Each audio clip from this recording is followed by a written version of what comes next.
Bienvenidos a una nueva entrevista veraz de los sábados a las 22 horas desde nuestros estudios nuevos también con alguien que siempre soñé en entrevistar y al cabo de 51 años de ejercicio profesional he podido hacerlo, no porque él no haya querido, sino porque yo no lo había invitado antes para una ocasión así.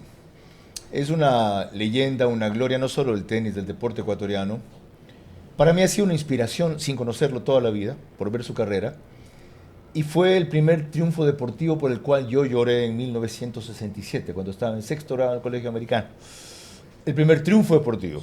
Por otra derrota deportiva lloré en 1965, cuando nos eliminaron del Mundial de 66, robándonos la eliminatoria acá, cuando se lesionó Pablo Alzaldo, etc. Es nada menos que Miguel Olvera. De él vamos a hablar en los próximos 60 minutos y de él felizmente se ocupó la FED el fin de semana pasado, rindiéndole un sencillo y breve homenaje a propósito de la Copa Davis en que eliminamos a Australia.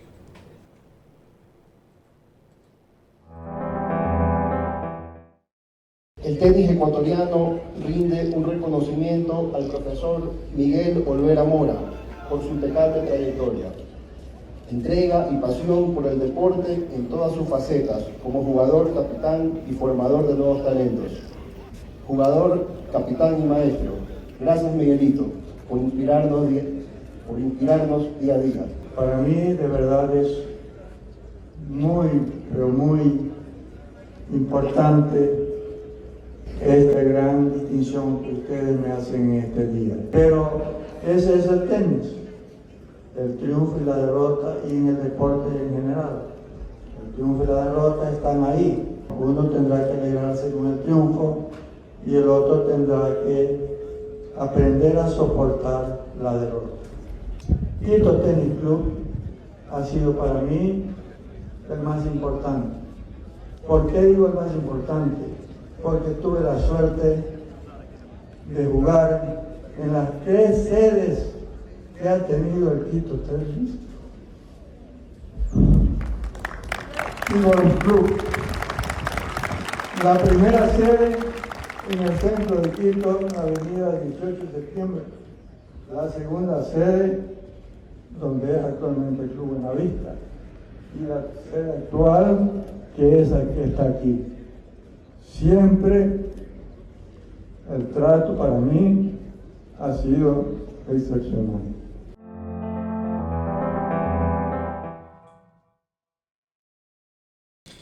Bueno, con ese extraordinario tenista, profesor y maestro hablemos en los próximos 60 minutos, que curiosamente después de ese homenaje el fin de semana pasado dejó de ser director de tenis de la FED hace 2 días por sus 88 años, dicen, ya que la razón fue que se necesitaba alguien más joven. Yo discrepo, se necesita alguien más sabio. Ya.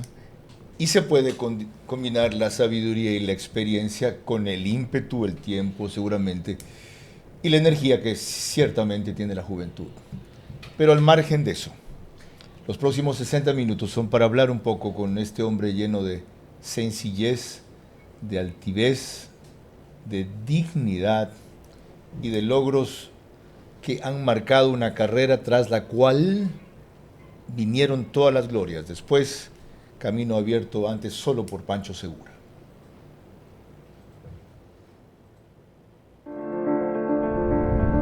Hago periodismo político desde 1975 y de opinión desde 1978. En ese género cabe ser pluralista, pero no imparcial. Mi experiencia en la búsqueda de democracia exige dejar fuera a quienes la dinamitan y criticar a quienes la construyen para que el modelo sea veraz. Respondo aquí por lo que opino. Mis invitados, por lo que expresan. Nada de eso compromete o representa a este medio. Una entrevista veraz es la mejor forma de conocer la verdad. A eso los invito. Ahora. Este espacio veraz llega a ustedes gracias a Banco del Pacífico. Pharmacies. Marathon Sports. Cardio Heredia. Tempo Design. Euroblinds. Pan Ecuador.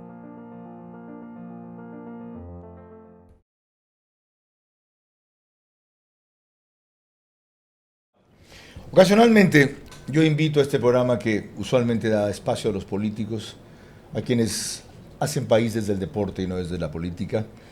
Dos tenistas han estado antes, Andrés Gómez y Raúl Viver, dos deportistas, tres, Sebastián Guayasamín, Martinetti, se me fue el nombre de Esteban, Sebastián, Juan Martín, no, Sebastián es Guayasamín, campeón mundial 5 veces de velerismo, y Sebastián Guayasamín.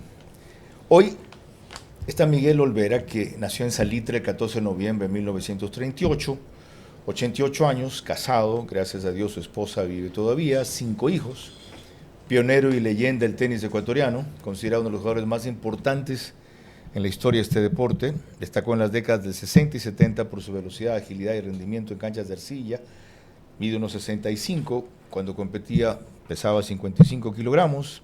Campeón del Cincinnati Open en 1960, se convirtió en el primer tenista sin cabeza de serie, que se llama no sembrado, unseeded, en ganar el título de singles de la historia del torneo desde que se implementó esto en 1927.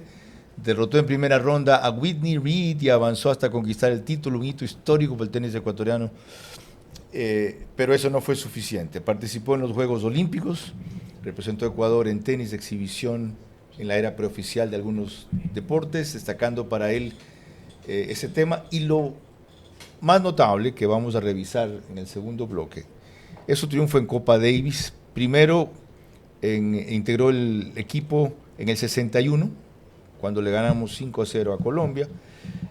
Compitió 19 años en Copa Davis, 21 victorias, 29 derrotas, en singles 14 victorias, 18 derrotas, en dobles 7 victorias, 11 derrotas. Y en 1967 fue clave en la victoria de Ecuador 3-2 en la final interzonal, al derrotar al legendario Arthur Ashe en singles, uno de los mayores logros del tenis ecuatoriano. Miguel, si sigo con su geografía, se me acaba el tiempo del programa. Bienvenido, gracias por aceptar la invitación. Bueno, ¿cómo evalúa su vida después de este recorrido de 88 años, la mayoría de ellos en el deporte?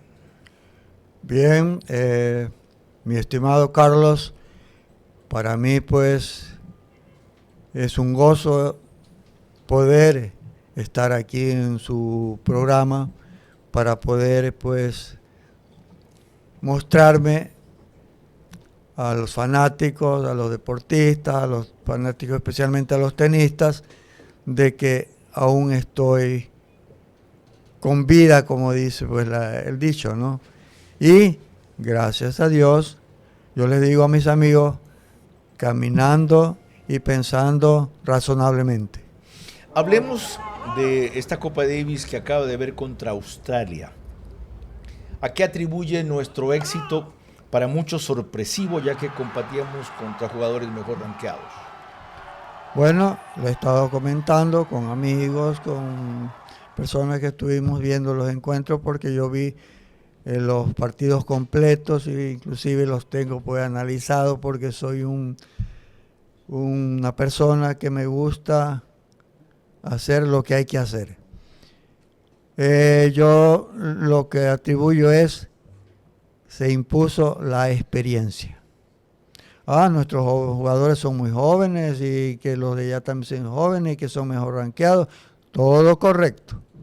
Pero recordemos que nuestros jugadores, a excepción de Andrade, desde los 10, 11 años, están jugando en la altura, cosa que era un enigma para los australianos. Ajá. Ellos veían la cancha, todo lo veían normal, pero el momento del juego hacían una cosa, pero la altura les hacía otra cosa. La bola es más rápida ya. La bola es más rápida, la bola si no se la impacta bien, si no se la juega debidamente, pues hace lo que le da la gana. Por lo general flota y se va. ¿Qué otro factor fue importante? Bueno, por supuesto, el desempeño de los jugadores nuestros, el pundonor, las ganas que pusieron para lograr este triunfo.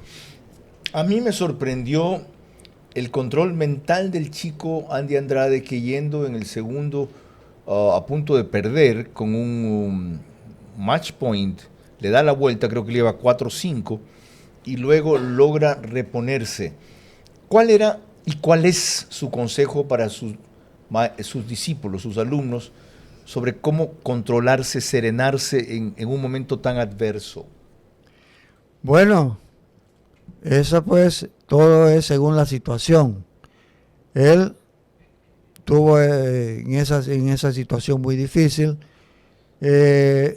jugó lo que había que jugar, arriesgó su servicio, le salió y entonces pudo recuperar pues esa desventaja que tenía.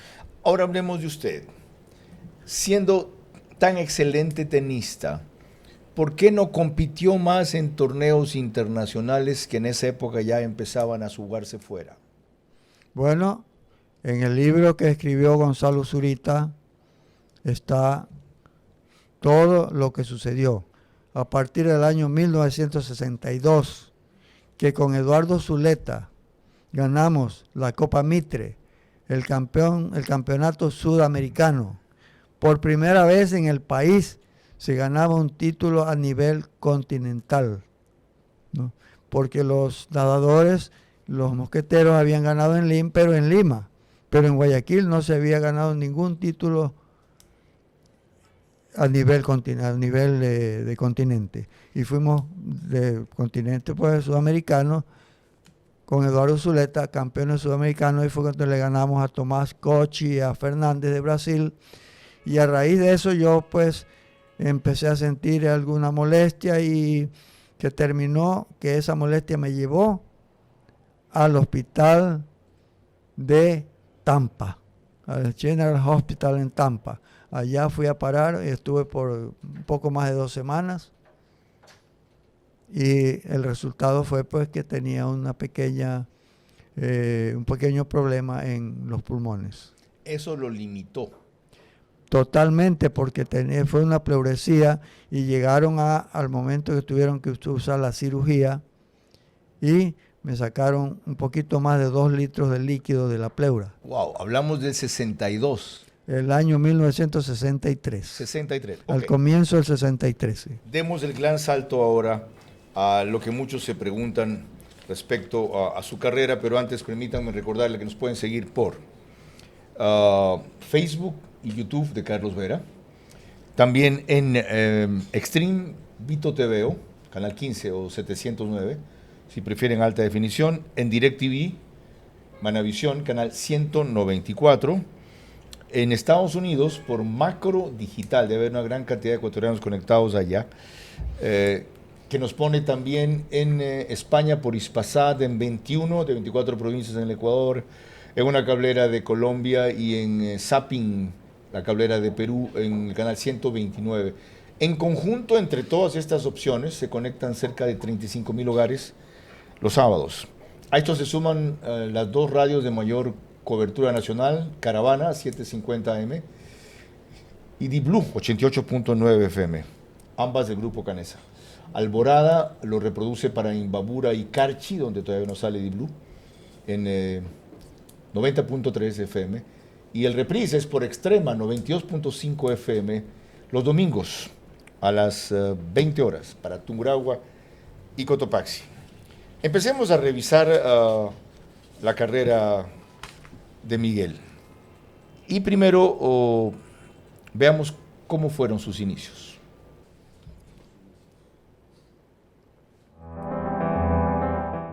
Miguel Olvera Mora, nacido el 5 de julio de 1938 en su querido Salitre, posee una exitosa y positiva historia en el tenis ecuatoriano y mundial. Esperamos que termine una de las tantas clases de tenis que imparte diariamente, sobre todo a los más pequeños, e iniciamos el diálogo. Estoy en el tenis desde los 10 años.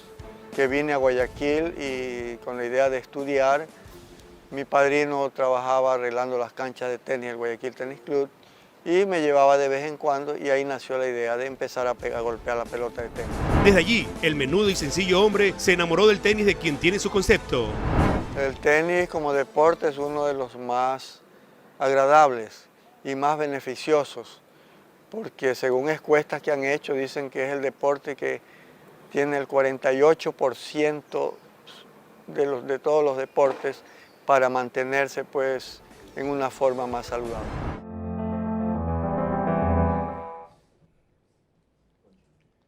Ahí viene mi primera preocupación. José Vicente Ponce dice en esa nota de Fuerza Extrema que usted nació el 15 de julio. Yo dije el 14 de noviembre. ¿Al fin?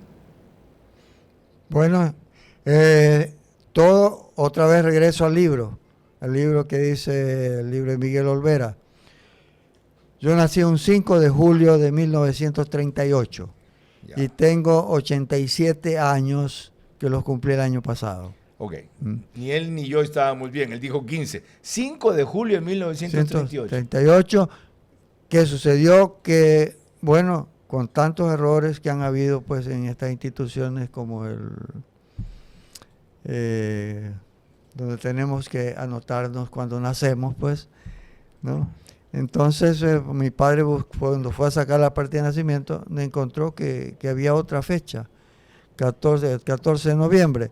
Entonces para hacer esto él tenía que ir a Quito a hacer una serie de papeleo. Entonces si lo vamos a dejar ahí, y me dejaron el 14 de noviembre. Okay. Entonces por eso algunos amigos dicen, bueno, pues tú estás tan viejo porque tú cumples dos años en uno.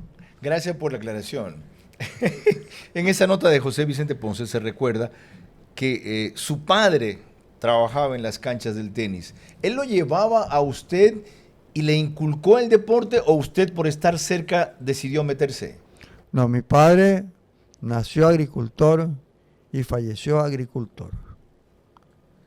Nunca quiso venir a vivir a la ciudad.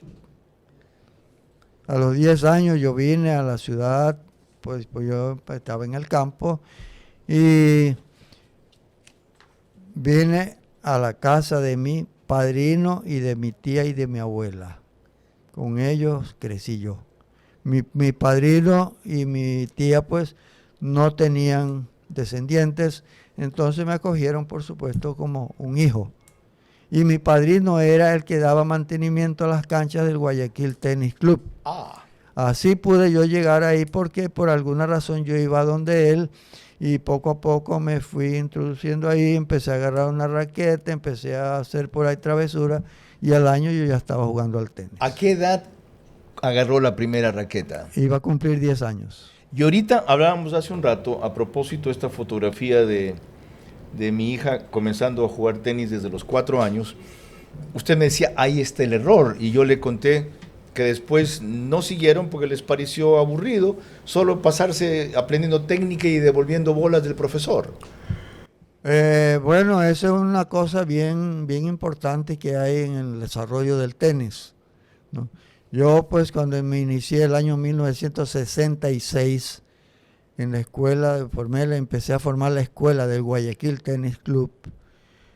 Lo primero que puse como regla es la edad. 7 años a 11 años. ¿Por qué es muy temprano 4 años?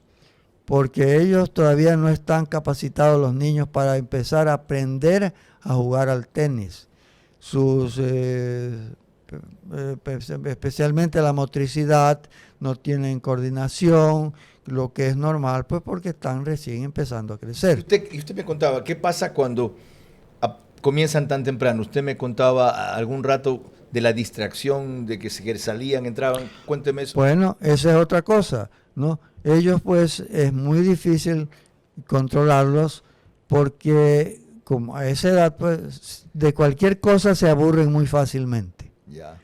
Tuve yo pues alumnos que no los acepté a esa edad, como Nicolás Lapenti y el hijo de Billy Wright, bueno, es William también, que es el hijo de Billy Wright. Ellos estaban ahí, pero no estaban ni registrados en la escuela porque no tenían todavía 7 años. Ok, a partir de los 7 años, ¿Cómo hay que tratar a los niños que comienzan en el tenis? Bueno, ya ahí es diferente porque ya ellos entienden mejor y se van adaptando al juego, pero hay que tener cuidado con que no tengan entrenamiento todos los días, porque logran pues, ellos se cansan de hacer una sola cosa. ¿Se saturan? Se saturan, entonces lo que se recomienda es que lo hagan 2 a 3 veces por semana tenis, o 2 o 3 veces por semana otros deportes. ¿Y le ha funcionado? A mí me ha funcionado porque yo, pues, los padres han hablado con los padres que más me he entendido, de los alumnos, les he dicho, ¿y qué deporte escogen en el colegio? Porque en los colegios también hacen deporte. Entonces yo le he dicho natación o atletismo, ¿no? Que donde pues ellos no van a tener el roce personal. Y fútbol, los varones fútbol, ¿no? ¿Y qué pasa si se encantan más por el fútbol que por el tenis? Eso es lo más importante, porque para mí la condición más importante de un niño para que quiera jugar tenis es que lo quiera hacer. Ok, que tenga vocación. Ahí se pone a prueba. Claro, si él quiere hacerlo, él va a hacer cualquier sacrificio a lo largo de su aprendizaje. Pero si él no lo quiere hacer, apenas llega a 15, 16 años y le dice, papi, yo ya no juego más, me voy a jugar otra cosa. Ok. Miren, experiencia crea ciencia, dicen en mi tierra. Revisemos ahora otra nota respecto a Miguel Olvera y en cambio la forma en que se destaca en ella sus virtudes. Miguel Olvera, de apenas 1,65 m, no tenía la corpulencia de los grandes rivales, pero poseía una importante virtud. Cuando jugaba yo, cuando estuve en mi apogeo, decían que era el más rápido del mundo. Por mi velocidad de las piernas.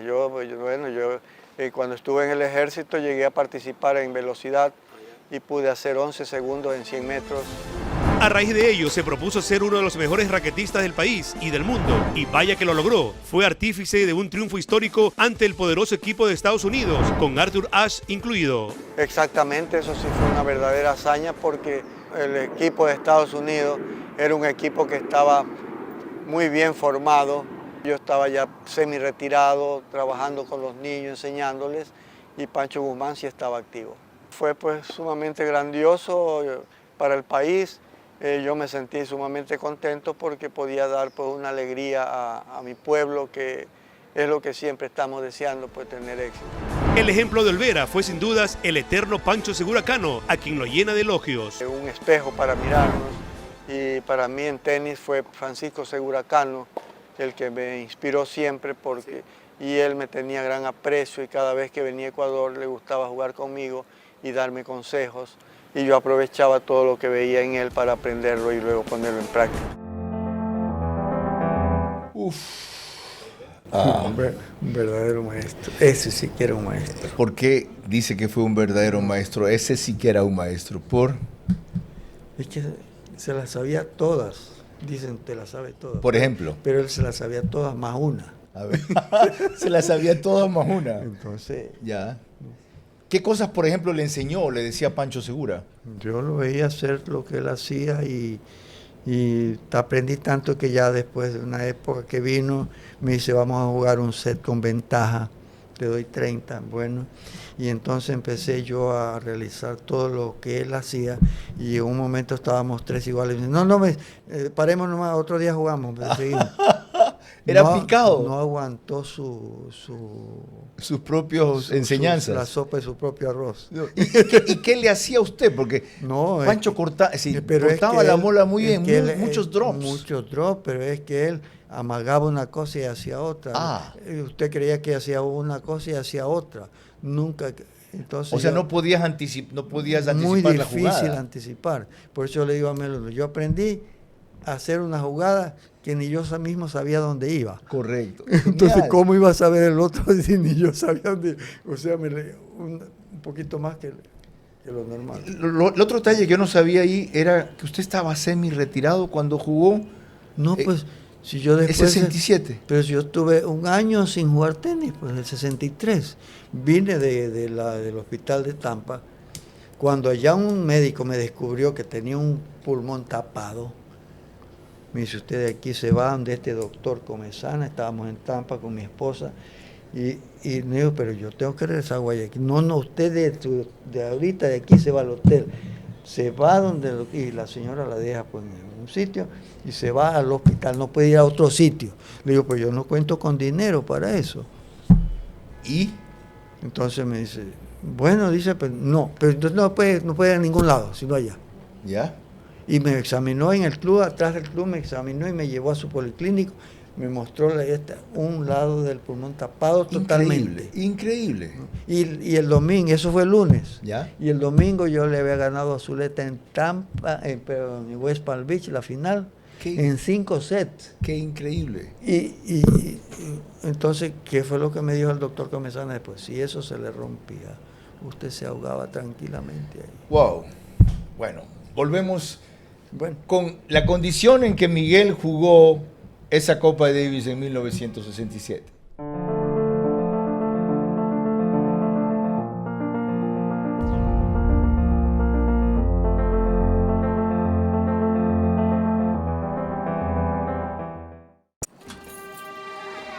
Con el Banco del Pacífico, el sueño de una casa propia se puede.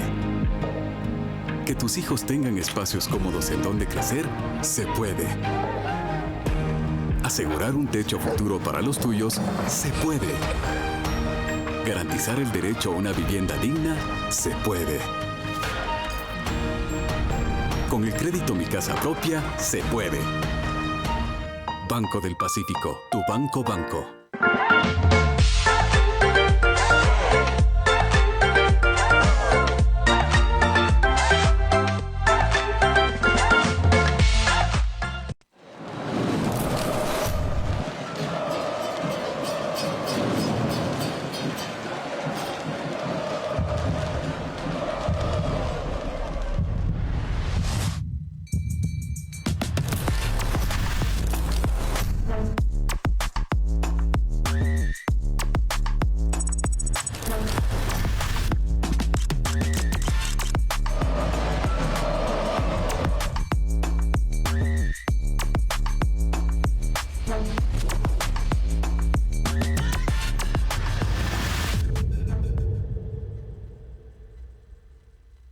Un nuevo año comienza, lleno de ilusiones, esfuerzo y la esperanza de un mejor mañana. En este nuevo ciclo, Banecuador seguirá acompañándote, creyendo en tu trabajo, caminando contigo en cada paso con la entrega de créditos para hacer realidad tus sueños. Confía en Banecuador, el banco que cree en ti, en tu esfuerzo y en el nuevo Ecuador.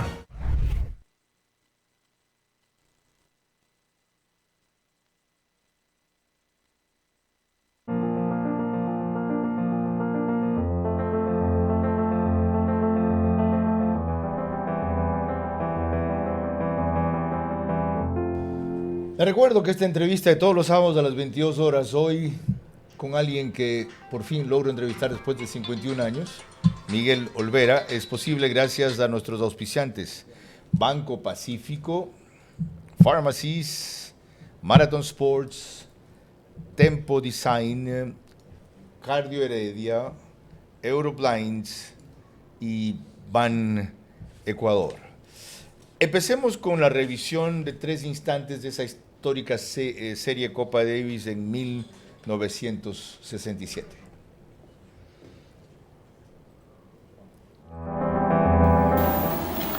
...1967... Ecuador-Estados Unidos en la final de la zona americana, en una estancia importantísima en nuestro país, en el Guayaquil Tennis Club. El primer partido Guzmán había perdido con Cliff Richey y aquí Miguel Olvera salta junto a Nilo Carrera a enfrentar a Arthur Ashe. Un partido que se lo terminó en 2 días, puesto que el sábado 17 el ecuatoriano ganaba 4-6, 6-4, 6-4, cuando se suspendió por falta de luz natural. Se lo reanudó el domingo a las 10:15 de la mañana y el jugador ecuatoriano Miguel Olvera En solo 20 minutos consigue este espectacular triunfo y lo vemos a Danilo Carrera que se cae y se lesiona el tobillo. Ecuador igualaba la serie 1-1 ante el gigante Estados Unidos. ¿Qué hizo posible ese triunfo suyo? Bueno, como pues se ha leído tanto en el libro, también está todo esto y en los periódicos se leyó que el equipo de Ecuador estaba constituido por Francisco Guzmán, Eduardo Zuleta y Miguel Olvera. Francisco Guzmán estaba en el circuito, Eduardo Zuleta estaba en el circuito jugando torneos, pero Miguel Olvera estaba dirigiendo la escuela del Guayaquil Tennis Club. Entonces yo suspendí una semana el entrenamiento de la escuela y me dediqué a jugar un poco pues con los jugadores que jugaban un poco más. ¿Solo entrenó una semana para ese partido? Bueno, entrenar, pues jugué un poco con los señores, los que jugaban bien en el club, porque Eduardo y Pancho pues estaban en el exterior, eran los fuertes, pero habían jóvenes que jugaban bastante y con ellos yo practiqué. ¿Qué tenía usted distinto o mejor que Zuleta o Guzmán que pudo ganarle a Arthur Ashe? Bueno, para mí fue la estrategia de juego, porque estábamos reunidos con Danilo Carrera, que era el capitán, Eduardo y Pancho Guzmán y el directivo del club, y pasaron un video de Estados Unidos-Jamaica.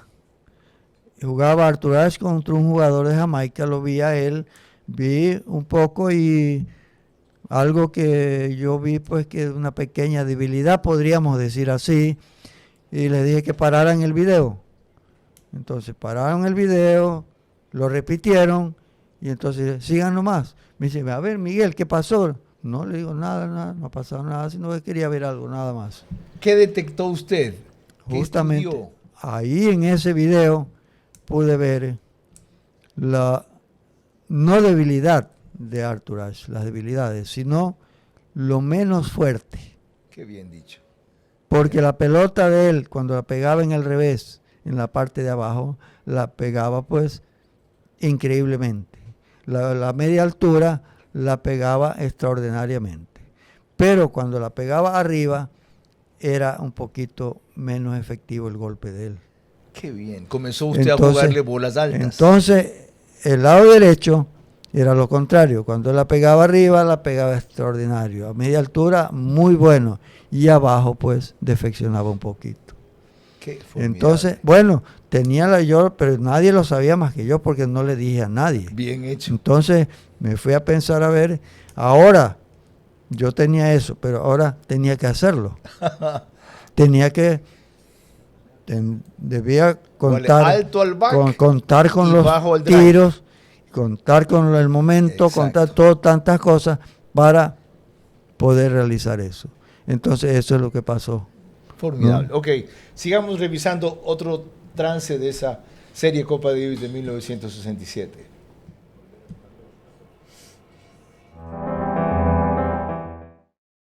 Ahora nos vamos para el dobles. Saltan a la pista los gringos Marty Rising y Clark Grabner, enfrentando a Pancho Guzmán y Miguel Olvera. Un encuentro donde parecía que el triunfo iba a ser norteamericano, puesto que el primer set nos ganaron 6-0, pero el segundo 9-7 a favor de Ecuador, 6-3 el tercero a favor de Ecuador, los gringos el cuarto set 6-4 y el último set lleno total en el escenario del Pancho Segura Cano, y poco a poco los tenistas ecuatorianos con mucha garra dando este punto final. Miguel Olvera de forehand 8-6 el quinto set. Ecuador sorpresivamente 2-1 arriba sobre el equipo de los Estados Unidos.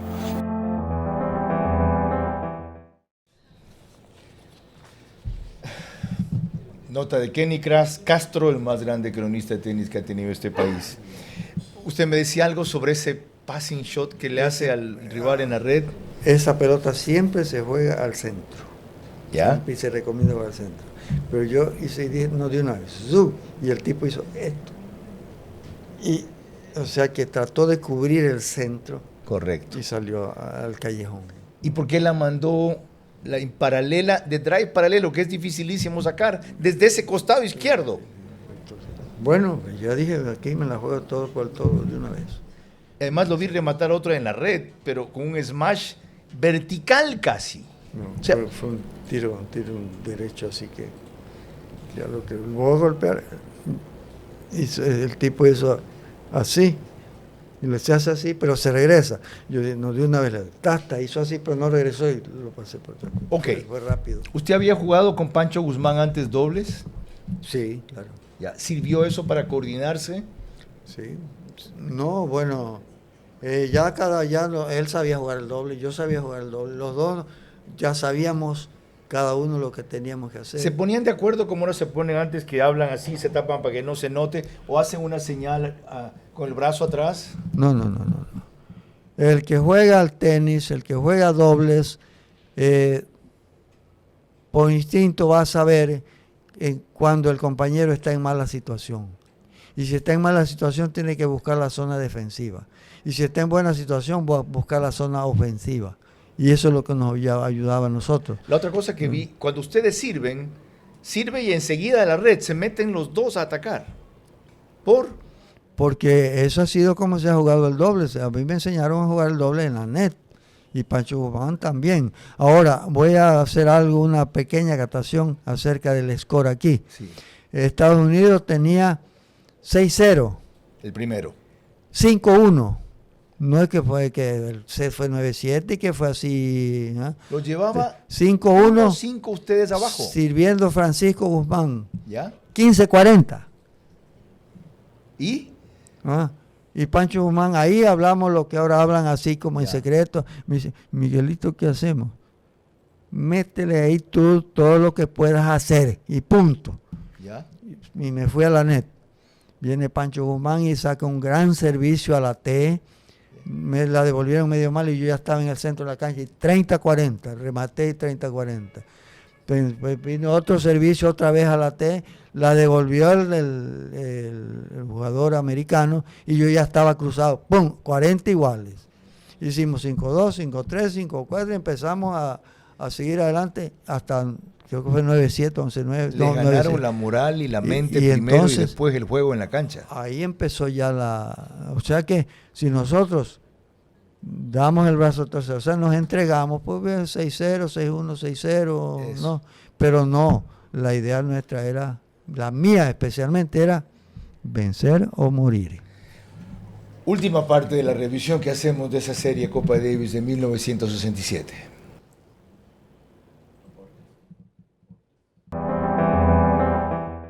Ya para el día lunes 19, hablamos de 1967, mes de julio, vemos el score allí del dobles. Arthur Ashe enfrentando a este jovencito que todavía no cumplía 21 años de edad, Pancho Guzmán, el favorito, el jugador norteamericano, quien le pone una paliza 6-0 el primero, pero después Guzmán 6-4, 6-2, 2-1.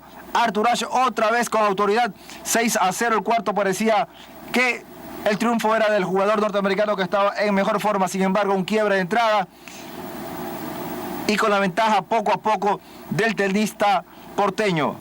Entre los ilustres visitantes estaba el presidente de la República, doctor Otto Arosemena Gómez. Veamos las parciales allí. 3-2, liderando el quinto definitivo set, este joven tenista ecuatoriano sobre Arthur Ashe. 3-2, después poco a poco labrando la victoria. Un toque mágico, colocándose 5-3, y ahí está, en el match point, 6-3 gana Pancho Guzmán y la locura invade el escenario del Guayaquil Tennis Club. Ecuador logró la hazaña, derrotó al equipo de los Estados Unidos. Increíble el público, los estudiantes del Vicente Rocafuerte, y Pancho Guzmán, el héroe nacional en la tradicional vuelta olímpica.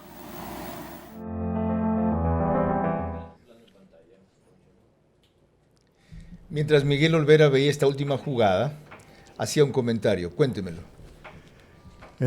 Bueno, ahí pudieron ver que Arthur Ashe, la pelota que le pegó arriba, le da con efecto, o sea, la corta y la tira a la net. Ahí era la parte más, podríamos decir, débil de él, ¿no? Y también la aprovechó Pancho Guzmán. Bueno, ahí justamente ahí iba yo a eso, porque yo pues con esto que me dio resultado, entonces le dije, bueno, Pancho, mira, esto es lo que yo he hecho. Entonces, él tenía como hacerlo porque él tenía un buen topspin de derecho y tenía un buen slice de revés, Pancho, entonces podía hacer un juego parecido al mío, que yo le hice, alzarle la pelota al revés y bajarle la pelota al derecho. Entró tan 6-0. Entonces, al empezar el segundo set, Pancho Guzmán empezó a balear a la fuerza, a quererle ganar en el juego de Arthur Ashe. Nos ganó 6-3 Pancho Guzmán. Entonces perdió Pancho Guzmán 6-0. ¿Ya? Entonces ahí pues el capitán Danilo Carrera, pues con el conocimiento con lo que habíamos hablado, le dijo, Pancho Guzmán, oye, sigue haciendo el juego que estaba haciendo en el primer set. Empezó a alzar la pelota, bajar la pelota, que no era un juego pues brillante, un juego, pero era efectivo. Y ganó pues Pancho Guzmán 6-3. Pero entonces fueron al descanso y regresó Pancho Guzmán y empezó a hacer su juego violento, a tratar de terminar el punto y perdió 6-0. Entonces hubo que de nuevo calibrar a Pancho Guzmán para que tuviera paciencia y pudiera hacer la estrategia de vida. Paciencia, una palabra clave en el tenis que yo no tengo. Y un nombre reiterado que a quien le debe el tenis ecuatoriano mucho a partir de entonces, Danilo Carrera Droet, legendario presidente de la FED. Cuando volvamos, 4 figuras del tenis preguntan a Miguel Olvera: Ricardo Icaza, Mario Canessa, Mario Zurita, el autor de su libro biográfico, Andrés Gómez y Johnny Parra, quien le ganaba a Andrés Gómez cuando tenían 12 años.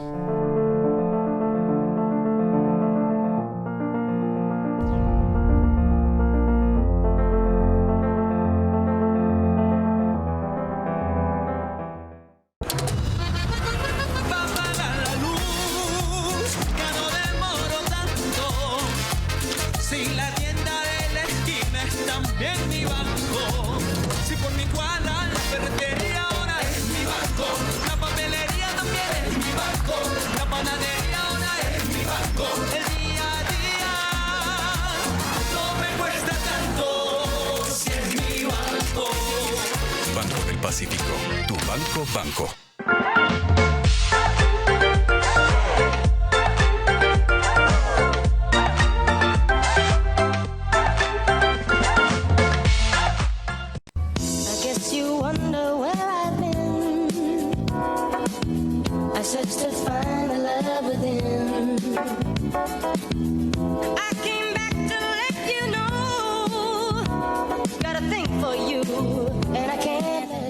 Cortinas, persianas, toldos, Euroblinds.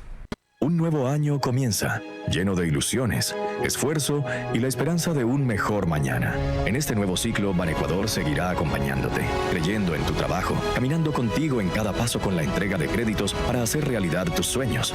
Confía en Banecuador, el banco que cree en ti, en tu esfuerzo y en el nuevo Ecuador.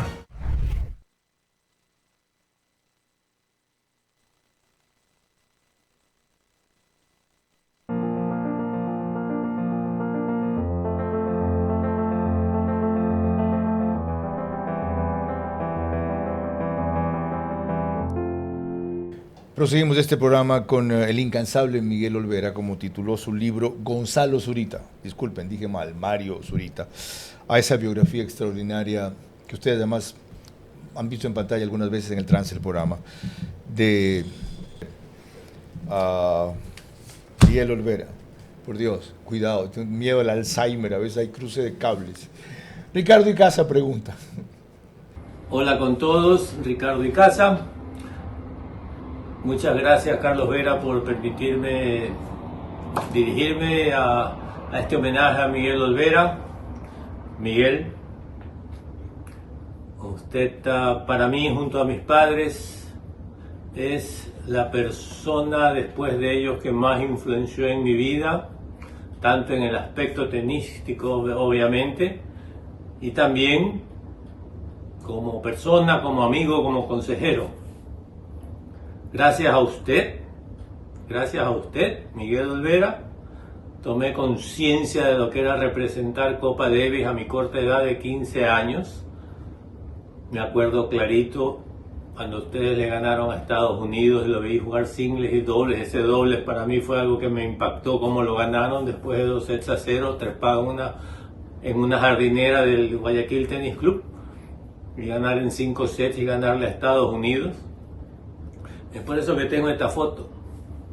Somos Andrés y yo cuando entramos al Grupo Mundial de Copa Davis, gracias a sus enseñanzas y a la pasión por el tenis, el amor al tenis y cómo competir en Copa Davis, es que esto se dio, este triunfo, porque aprendimos de usted. En todo caso, la pregunta, porque me dijeron que le haga una pregunta, y eso para mí ha sido muy difícil pensar, porque tendría 1000 preguntas de tantas cosas y anécdotas, pero le hago una. El tenis es un deporte difícil, individual. Uno está solo en la cancha y tiene que aprender a controlarse, las emociones, el genio, etcétera, a luchar de principio a fin contra adversarios del mismo nivel, de mayor nivel, de menor nivel, con juego molestoso, tomar decisiones, etcétera, etcétera. Es uno solo en la cancha y todo depende de uno. A mí personalmente siento que me ha hecho muchísimo bien y me ha enseñado muchos valores y virtudes, paciencia, perseverancia, humildad, aprender hasta a perdonar, etcétera, a mí mismo inclusive, a uno mismo. A usted como persona, ¿qué opina del tenis en cuanto a ser un deporte que lo forma, que lo hace una persona fuerte para enfrentar la vida? Esa es mi pregunta, Miguel. Ahora sí, su contestación.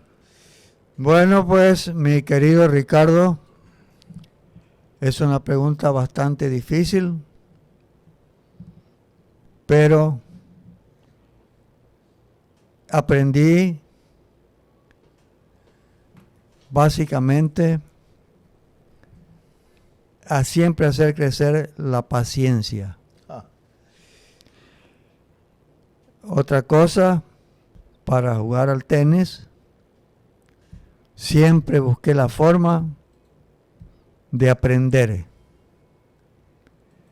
Fue lo que más he usado cada vez que he jugado un partido con un niño de 10 años o con un joven de mi edad cuando era de 20, 25, 30, y ahora cuando tengo 80 y tantos, pues también sigo tratando de aprender. ¿Y todavía juega? Y en mi vida en general tengo como base esa palabra que se llama comprensión, que es una palabra viva. Y la carne de esa palabra es el amor. Qué bien.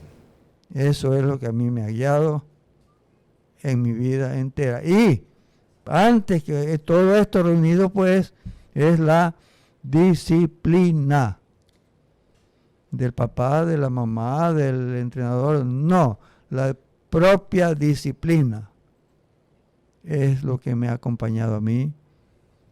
La he aprendido de mis padres, de mi familia, y de la suerte que tuve de estar en el ejército un año, donde ahí sí que la disciplina hay que utilizarla. Formidable, Miguel. La perfeccioné y eso es lo que me ha guiado. Y ahora es lo que más trato de inducirle, enseñarles a mis alumnos. Formidable. Le preguntaba si todavía juega. Claro. Fenomenal. Ok. Ahora, a propósito de Ricardo Icaza, le cuento algo. Resulta que Icaza incursionó en la producción de televisión también. Un abrazo fuerte y eterno y salud. Gracias a usted somos quienes somos los que fuimos alumnos suyos. Un honor. Me hubieras avisado. Bueno, brindo con café, ¿ya? Y la próxima, ojalá nos reunamos los tres, vamos a reunir los tres, los voy a invitar a almorzar para brindar con la copa de champán. Queda pendiente. ¿Usted toma? ¿Toma? Carlos.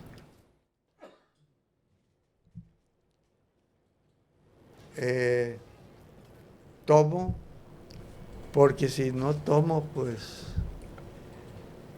hablemos de tomar licor, porque si no tomamos agua nos morimos. Okay. Toma con control. No, tomo alcohol, toda la vida yo he disfrutado de lo que hay. Si hay un vino, un champán, un whisky, un aguardiente. Somos iguales, sin excesos. Siempre midiéndolo. Ahora, otra figura notable del tenis que fue presidente de la FED, Mario Canessa, le pregunta a Miguel Olvera.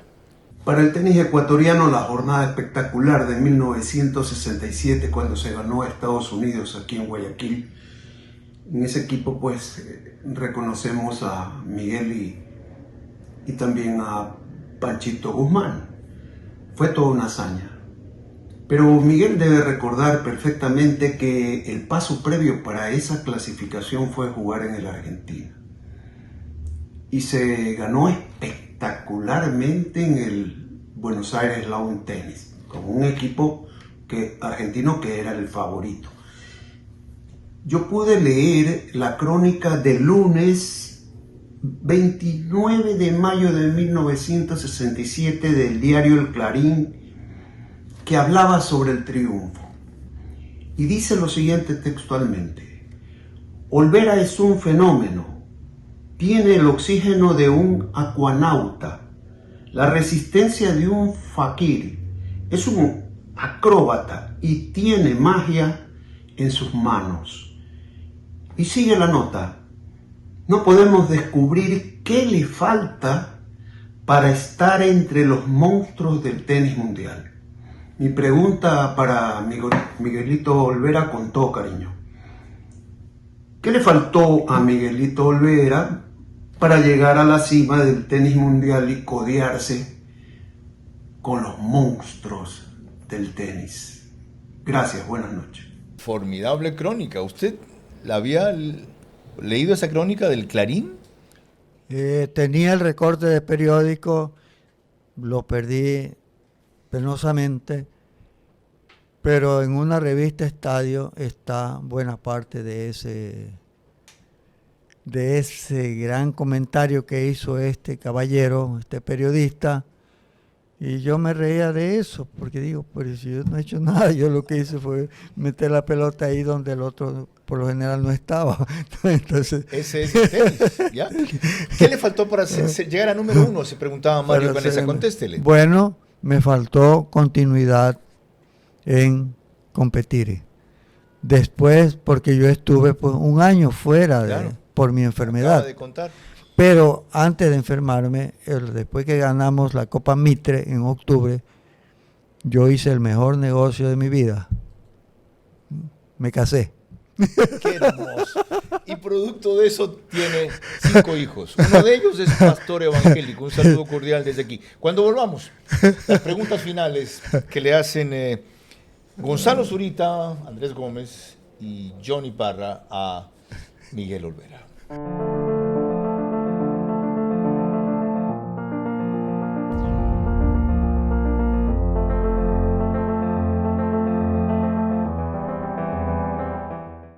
Un nuevo año comienza, lleno de ilusiones, esfuerzo y la esperanza de un mejor mañana. En este nuevo ciclo, Banecuador seguirá acompañándote, creyendo en tu trabajo, caminando contigo en cada paso con la entrega de créditos para hacer realidad tus sueños.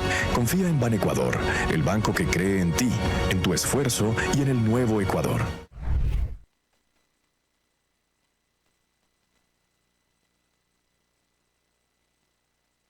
Hablemos del sofá como el lienzo del color del año. Soy Paola Argotti y hoy estoy en Tempo Design.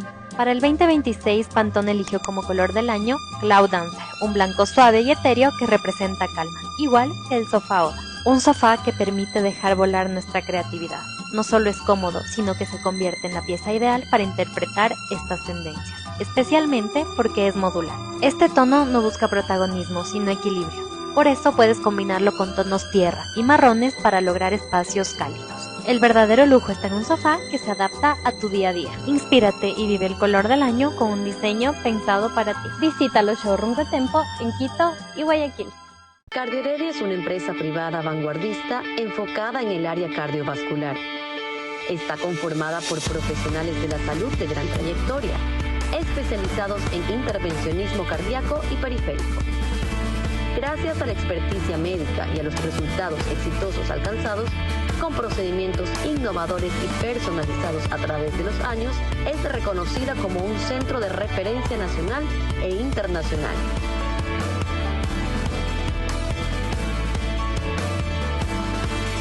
Cardioheredia te cuida en cada latido. A las 22 horas.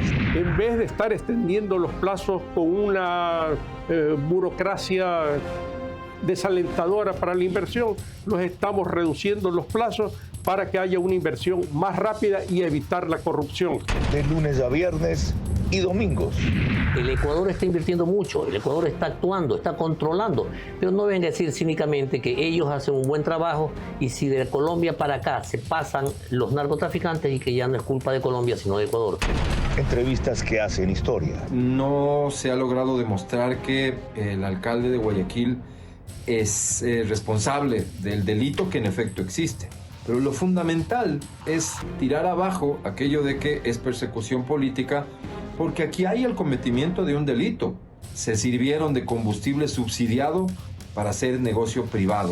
Y preguntas que abren caminos. ¿Cuánto ha influido, si es que se siente ya, el 30% de arancel a medicinas e insumos importados de Colombia? Vera a su manera. Lunes a viernes y domingos a las 22 horas. Por Facebook y YouTube. RTU. Radio Sucesos 101.7 FM. Vito TVO, Extreme Canal 15 y 709 HD. Manavisión Canal 9, Manaví DirecTV 194. Radio Centro 101.3 FM.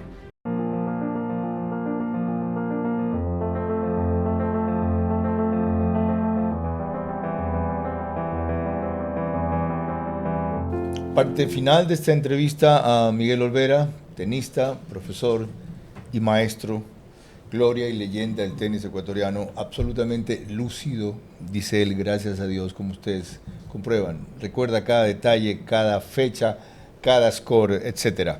Su biógrafo, Gonzalo Zurita, que hizo un maravilloso libro sobre él, le pregunta. Querido Miguel, celebro la oportunidad de este homenaje del cual usted está siendo objeto. Creo que es muy válido luego de una trayectoria tan amplia, tan exquisita, tan generosa como la suya. Usted que le ha enseñado a jugar tenis a tantas generaciones de tenistas y deportistas, esta pregunta es para usted.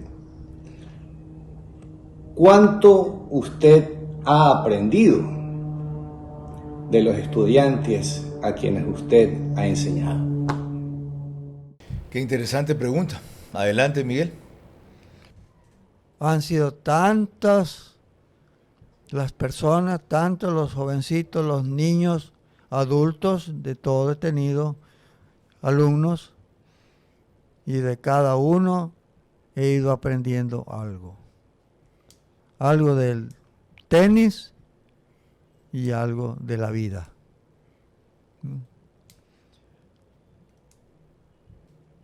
Y han habido también errores, como en los partidos comete unos errores, y en la vida por supuesto que también comete errores, pero esos errores yo siempre los he aprovechado positivamente para aprender. Dígame una cosa del tenis que aprendió de algún alumno, una, la que primero se le venga a la cabeza. Bueno, por ejemplo, yo tuve como alumno a Andrés Gómez. Andrés Gómez tenía y tuvo un derecho, podríamos decir, antitécnico. Y lo entrené, tuve una relación buena con él de niño, lo motivé a él. Eso sí, yo estoy seguro que si alguien lo motivó a Andrés fui yo. ¿Por qué? Porque él terminaba la escuela, su escuela, y se iba a Punta Blanca a hacer surf. Había un torneito provincial y yo le decía al papá, Andrés podría jugar este torneo. El papá lo llamaba, por supuesto, yo no le decía a Andrés ven a jugar, Correcto. le decía al papá, y el papá venía Andrés y jugaba los torneos provinciales, ganaba, perdía y todo, pero acababa el torneo y regresaba a hacer surf. Y seguíamos, cuando ya entraba al colegio, pues venía, entrenaba normalmente con los otros chicos, y yo lo iba viendo crecer, su derecho, su revés, tenía falloso, el servicio tenía un poquito de problemas por la forma pues como él lo realizaba. Entonces, pero el derecho también era un derecho antitécnico, yo jugaba con él, entonces yo sentía que el único golpe que me hacía daño de él era el derecho. Entonces, si yo trato de cambiar este golpe, no, pues absurdo que era antitécnico, yo veía de lo que había visto a los jugadores, era antitécnico. Entonces Andrés lo dijo y entonces lo seguí nomás guiando, enseñándole pues estrategias y uso de los golpes. Y luego pues él aprendió a hacer el golpe de revés, que solo lo hacía slice cuando estaba acá conmigo. Ajá. Después aprendió a hacer el topspin de revés y tuvo una decisión muy inteligente Andrés al jugar el doble en el lado derecho. Siempre el zurdo juega en el lado izquierdo. Correcto. Pero él tomó esa decisión y jugaba en el lado derecho.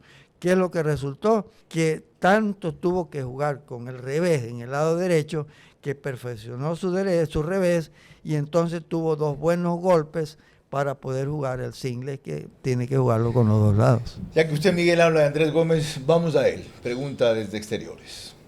Querido Miguel, usted ha sido siempre ejemplo a seguir en Copa Davis, primero como jugador, luego como capitán y quien puso los parámetros bajo los cuales se comenzaron a definir las siguientes generaciones de jugadores. ¿Por qué piensa usted que un país tan chico como Ecuador, con pocas canchas, poca infraestructura, poca ayuda, tiene resultados que van muchas veces más allá de lo esperado? ¿Cuál cree que ha sido la clave para el éxito de Ecuador en Copa Davis? Un saludo y felicitaciones por ese homenaje que le hicieron en Quito el fin de semana pasado. Ya mismo vamos a reseñar los 10 triunfos más notables de Ecuador en Copa Davis, pero a propósito de la pregunta, ¿cuál cree usted que ha sido la clave para esos triunfos extraordinarios de Ecuador en Copa Davis? Esa sí que es una pregunta difícil. No, bueno, él se refiere a Copa Davis, se refiere a los jugadores ecuatorianos que han enaltecido el nombre de Ecuador, ¿no? En general, creo yo. La pregunta, claro, se refiere bastante a la Copa Davis, pero básicamente los grandes jugadores, ya me voy a hacer grande yo también. Sí. Los buenos jugadores que han habido en Ecuador. No sea tan humilde. Los jugadores que han habido en Ecuador. Bueno, pues ha sido obra del... Bueno, vamos a hacer una cosa más clara. Obra de Dios. Gracias, Miguel. Yo admiro su fe también. ¿Por qué? Francisco Segura. ¿Quién era Pancho Segura? Ajá. Era un niño enclenque, un niño pues desnutrido, un niño pobre, un niño pobre, un niño que no tenía ningún chance de ser nada. Cojeaba al caminar y al correr, Pancho. Pero ¿qué él tenía adentro? La fe. La mamá, un día que lo trataron mal, él no decía nada porque era un niño, pero la mamá le dolió y le dijo: hijito, no te preocupes. Mami, no, si yo no me preocupo. ¿Por qué? Porque yo un día voy a ser un campeón, voy a ser grande y todos los que me tratan mal van a andar atrás mío. esa convicción. Pero ¿cómo pudo decir eso él? Ajá, en ese estado. En ese estado. Sí, en ese país donde... Aquí, claro, en ese país que se llama Ecuador. Claro. ¿No? Entonces, y yo tenía idea de eso. Lo leí en su libro, de la que escribió, de una señora que escribió el libro, sí. Increíble. Estaba todo en inglés, gracias, puedo leer un poquito de inglés y puedo entender. Pero lo reconfirmé en su casa, en la costa, porque yo lo iba a visitar y fue a su casa, comíamos, tomábamos un vino, conversábamos, y entonces él me dijo así, así, así. Yo nací en un autobús, me dijo. Formidable. Ok, revisemos esta estadística de los que se consideran los top 10 triunfos ecuatorianos de Copa Davis en Ecuador. Miren, estos son: contra Gran Bretaña en Londres en el 2000, contra Estados Unidos aquí en Guayaquil en 1967, contra Argentina en Buenos Aires en 1985, contra Australia, acaba de pasar en Quito en el 2026, contra Brasil en Guayaquil en 1983, contra Brasil en Porto Alegre 2009, me acuerdo clarito que Nicola Penti ganó el punto número 5 en singles, no me acuerdo el rival. Contra Japón en Miki en el 2020, contra Argentina en Salinas en el 1999, contra Chile en Quito en el 2003 y contra Argentina en Buenos Aires en 1997. Ahora, yo les mencioné que hay un jugador que cuando tenía 12 años le ganaba a Andrés Gómez. Y siempre le saco eso en cara a Andrés Gómez porque es un paisano mío de Bahía y un extraordinario amigo. Otro admirador de Miguel Olvera. Johnny Parra, tenista, piloto, le pregunta a nuestro invitado. Miguelito, muy buenas noches. Le saludo a Johnny Parra, jugador amateur, oriundo de Bahía de Caracas. Mi pregunta: Gómez, Icaza, Viver y Lapenti, todos jugadores de primer orden pasaron por sus manos. El profesor siempre enseña lo que aprende, lo que sabe. Mi pregunta es, ¿quién fue su maestro? Adelante, Miguel. ¿Quién fue su maestro? Mi maestro, la naturaleza. Dicen que el tenista se hace, que no nace, que se hace. Yo tengo discrepancia en eso porque yo pienso que el tenista, así como los otros deportistas, también otros deportes, nacen. Porque de los alumnos que me he acabado de nombrar, todos ellos, cuando yo trabajé con ellos, cuando yo los preparé, cuando yo les enseñé, hice pues casi de todo con ellos, los traté como mis alumnos. Yo tenía muy poca experiencia como profesor de tenis.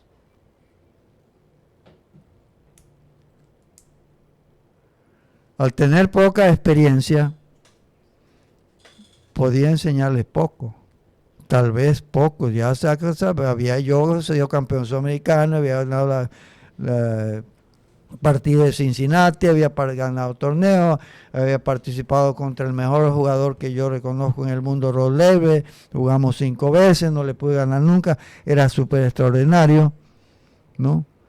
Y entonces yo jugaba con ellos, Ricardo, Raúl, Andrés y todos los demás que tuve, ¿no? Algunos de ellos lloraron jugando conmigo, pero no campeonato, practicando, porque mi juego era serio en práctica, en apuesta o en campeonato. Entonces, ¿qué fue lo que hicieron ellos? ¿Por qué llegaron a ser, pues, con un buen nivel tenístico, competencia y todo eso? Copiando. Así deben haber sido en el colegio, por eso eran los mejores estudiantes, porque eran copiones. Ajá. Copiaban mis enseñanzas. Me voy a alargar un poquito, Carlos. Dele, Miguel. Me encontré con un amigo que nos entrenábamos mucho en Miami, después ya no nos vimos, y él se dedicó a enseñar, yo también me dediqué a enseñar, y Ricardo Icaza me contó que fue a jugar a Caracas. Juan Not se llama este amigo. Y entonces, dice Ricardo, me encontré con Juan Not. Sí. Y entonces, pues Juan Not habló conmigo. Me dice, le pregunté a Ricardo de dónde era. Entonces me dijo que de Guayaquil. Y me dijo, le digo, ¿y con quién entrena? Le preguntó Juan Not a Ricardo. Ricardo le dijo, con Miguel Olvera. Ay, dice, de razón, yo había visto un juego, pero parecidísimo al tuyo y no sabía de quién era. Es de Miguel Olvera. Formidable. Y Ricardo era un hombre alto, pues, y yo chiquito, pero él había copiado las jugadas. Y cuando tenía 7, 8 años, Ricardo me decía, Miguel, ¿cuándo me va a empezar a enseñar trucos? Eran jugadas. Y ellos copiaron, y eso es lo que dicen ellos, que pues la actuación de ellos en la Copa Davis fue pues mirándolos a nosotros como lo hacíamos, y conmigo pues Ricardo Icaza lloraba. Andrés Gómez, jugamos un provincial una vez, y le gané 6-0, 6-0, 6-0. Formidable. Y él lo dijo ante Luis Clero una vez que vino acá. No me tuvo compasión. No. Así debe ser para aprender. Y así pues Raúl Rivera igual. Siempre jugamos y tenían problemas porque yo jugaba un tenis serio con ellos, ¿no? Y peor cuando se me agrandaban. Claro. Cuando decían, ay, que yo sé, ponte ahí, le decía yo, y le ponía 6-0, 6-0, y entonces ahí le hacía ver a dónde estaba. Su error, su entonces los que salían eran porque se proponían hacer mejor las cosas. Miguel, gracias por compartir estos jirones, estos retazos de su vida, como ser humano, como tenista, como profesor, como maestro y como guía. He cumplido un sueño, que es hablar con este extraordinario deportista, cuyo ejemplo para mí siempre ha resultado inspiración. A quien por primera vez trato más de un minuto, que saludé alguna vez en el Centro de Alto Rendimiento. Y a quien pongo como ejemplo para seguir como espejo, como él dice que hacía con Pancho Segura. Mientras hayan deportistas de esa calidad humana y ahora de esa modestia, de esa sencillez, de ese exceso de humildad, diría yo, pero superior dignidad, este país en el deporte, en el tenis y en otros ámbitos tiene salida. No lo olviden. Aquí hay un símbolo de que, como en el fútbol pudimos alguna vez, sí se puede en el tenis, sí se puede en los grandes retos que ustedes se proponen, se adoptan muchas de sus lecciones resumidas en esta conversación. Buenas noches.